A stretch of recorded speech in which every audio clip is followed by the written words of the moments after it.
Okay. Yeah. I think Kerbal Space Program ran into the Bermuda Triangle. Did,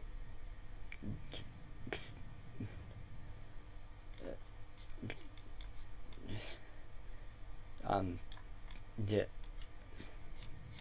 second ago, the entire atmosphere disappeared. Either that or the entire planet. Either that or the planet and the atmosphere.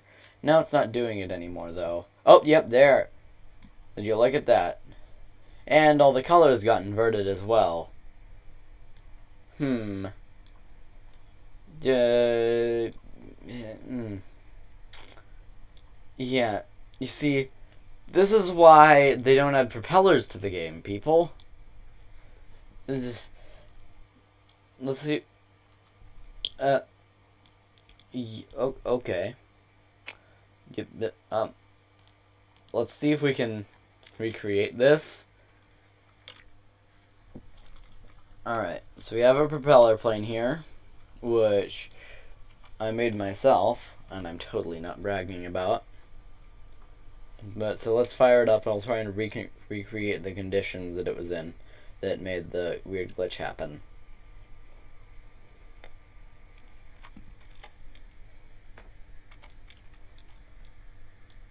Oh yeah, let's see if it still happens as well. No, alright.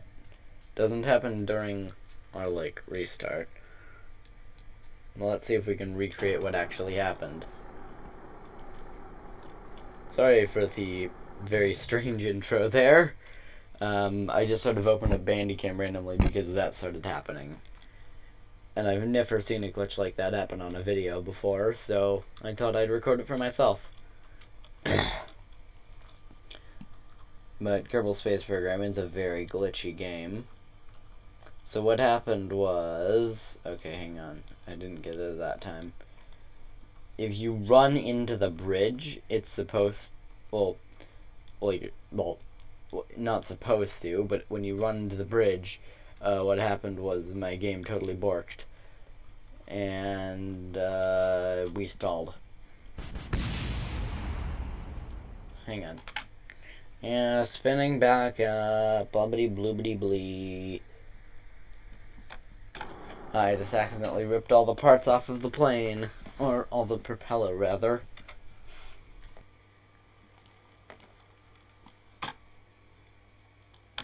Alright. We're gonna try one last time to see if we can recreate the glitch. Because I find this very interesting. Come on. It lifts off at about 40 meters per second. And there.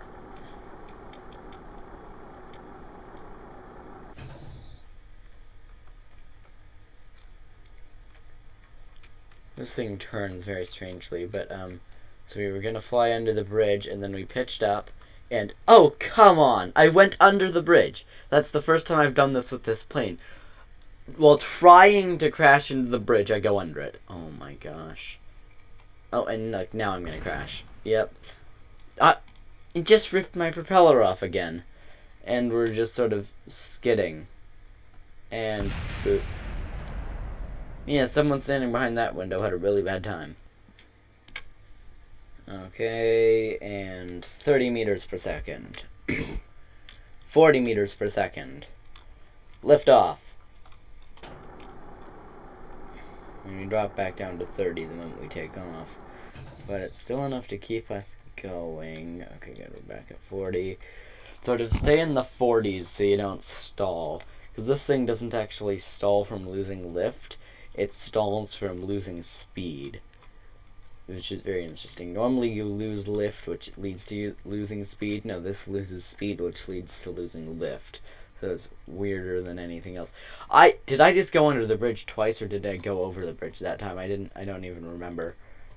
And oh, come on. Alright, you know what? At least you saw the glitch at the beginning of the video. And you know what this is about. So let's dedicate the rest of the video to showing off this cool propeller plane.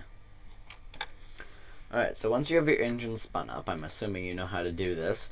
If not, look up a propeller plane tutorial.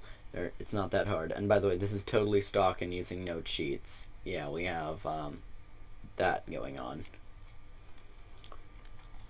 Get up to speed. If you lift off at like 60 meters per second, then you can practically just shoot vertically upward and it'll be fine. But still be careful.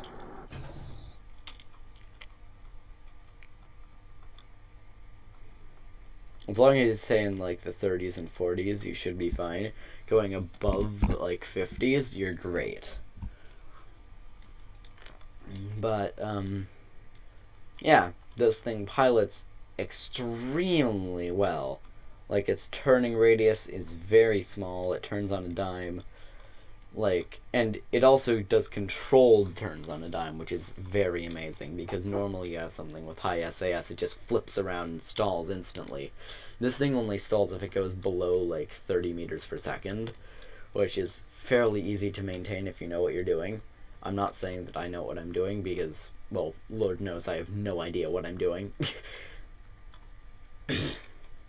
But if you need to say, I don't know, like, panic button, I don't know, let's say for the sake of argument that you're about to crash into something and you need to stop, bam, SAS on, bam, that'll instantly stop your propeller, well, almost instantly, and you can just glide down, which is very useful.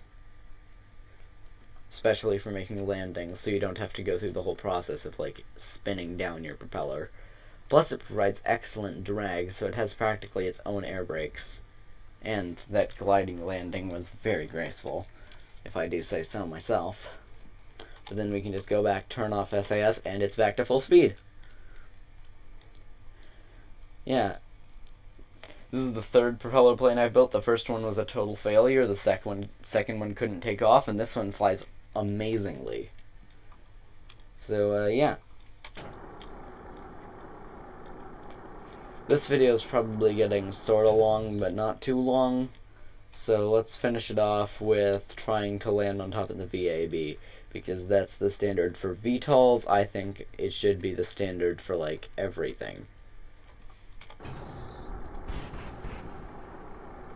Or maybe not the standard for this.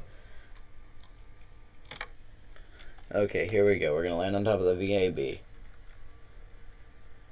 And if we can't do that, we'll land on top of the SPH, and that'll be the end of the video.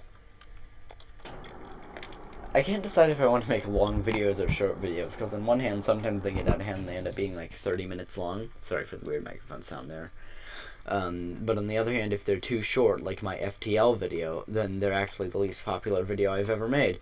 Although, not that my videos are much of a popularity contest. I mean, they get at most 70 views. Like, I think that's actually the highest views I've ever gotten on a video, which is sad. But still, I mean, like, thanks for watching.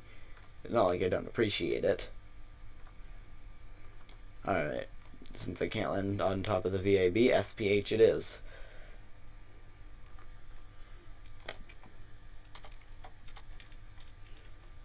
Ooh. Ooh. Oh, I forgot to... Successful landing is what I call that.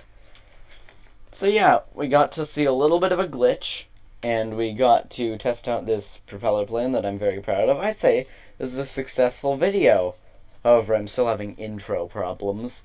So if, like, one person comments on this video, have your comment be a suggestion for an intro, because I'll probably end up using it for at least 2 videos.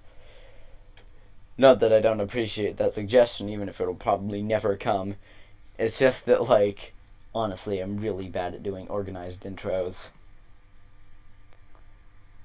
Like, I don't know what to try. Oh, geez, I've been really monotone this entire video. Alright, that means it's time to stop. I have been stir-crazy. I have just as much trouble doing outros than I have doing intros. So I guess I'll just say thank you and good night, even though it's only 5:28 p.m.